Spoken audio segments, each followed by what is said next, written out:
கற்பனைக்கு வளம் சேர்க்கும் கற்பகாம்பால் தாங்கி பொற்பதங்கள் தலைவணங்கி போற்றி நின்றேன் செய்தி காற்றாற்று வெள்ளமாய் பெருகி வரும் கவிதை வெள்ளம் மாற்றவும் இல்லாமல் மறுகவும் செய்யாமல் ஏற்றமுடன் முறையே போற்றுகின்றேன் திரும்பி வெள்ளிக்கிழமை காலை விழுந்து விட்டால் போதும் அள்ளி உள்ள அழகி அருகின்று ரசித்தாலே பிள்ளை எந்தன் மனம் பித்தாகி சத்தான எண்ணத்தில் உள்ளமே ஒரு வெள்ளமாய் திளைக்க என்னை கொள்ளை கொண்ட கற்பகமே உன்னை போற்றி சொல்ல வார்த்தை இல்லை.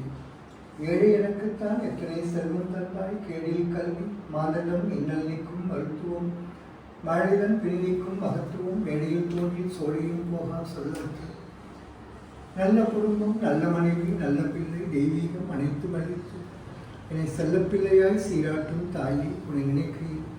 கண்ணீர் திரை கனப்பொழுதில் விடும் தன்மை நீ கொடுக்கும் அன்பு அருள் பக்தி நிலை எனக் கண்டேன். அறிந்தேன் என்ற அகிலாண்டு அழகியை எரிந்தேன் என்ற சுகம் தந்து சுமையை எல்லாம் விரிந்தேன் என்ற நெல்லத்தின் எழுச்சியிலே பரிந்தே நீ அளித்த பக்குவம் எனும் பெருவிருந்தை அருந்தியே உங்கள் கனிவுகளில் கல்வி சக்தி. இன்னைக்கு கற்பகாம்பாள் சன்னதியில் இன்னைக்கு வெள்ளிக்கிழமையா கற்பகாம்பாள் சன்னதியில் ரமேஷ் சிவாச்சாரியர், அப்புறம் குருமூர்த்தி சிவாச்சாரியார், ஐயப்பன் சிவாச்சாரியார், குமார் அவள் எல்லாரும் ஆளாருக்கு நிறைய பிரசாதம் கொடுத்தா. நிலமாலை கிடச்சிது, அழகான மாலைகள், அழகான தாமரை இதழ்கள், தாமரையோடைய இலையில் அப்படியே மாலையா எல்லாம் உடனேங்க அந்த கற்பகத்தை அலங்கரித்து அவ்வளவும் நம்ம கற்பக சுவாசாரியா கற்பகத்தை அலங்காரம் பண்ணுறது ரொம்ப அழகாக.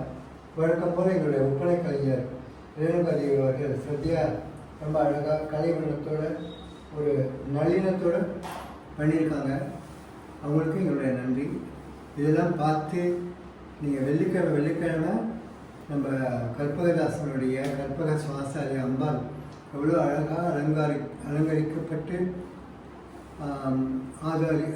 என்ன சொல்கிறது அலங்கரிக்கப்பட்டு பலவிதமான பூஜையெல்லாம் பண்ணி அலங்காரம் பண்ணி